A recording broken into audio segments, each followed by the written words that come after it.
بسم الله الرحمن الرحیم. زه نصرت الله مشهور په ملنګي د پکتیا ولایت سید کرم ولسوالۍ اوسیدونکی، فعلي استوګنځای خوست ولایت مرکز. دغه 25 کاله اندازان کیږي په خوست کې اوسیږو، چې تیر نظام کې مو هم 8 کاله وظیفه اجرا کړې د پولیسو په چوکاټ کې، او امارت پسې هیڅ تړاو نه لرو، نه په امارت کې کومه رسمي وظیفه لرم.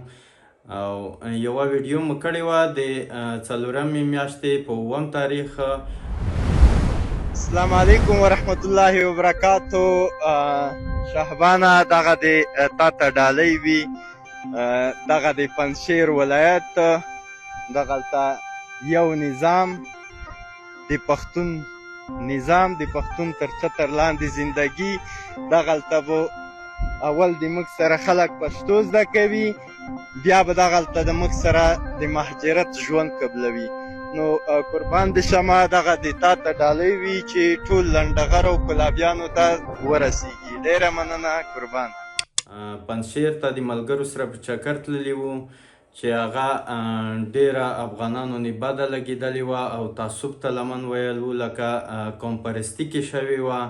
نو د هغې په اساس زه د ټول افغان ملت نه بخښنه غواړم چې هر چا زړه نه په دردېدلي دي، انسان نیمګړی دی.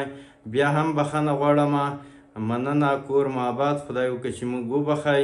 انسان نیمګړی دی. مننه، کور مو آباد.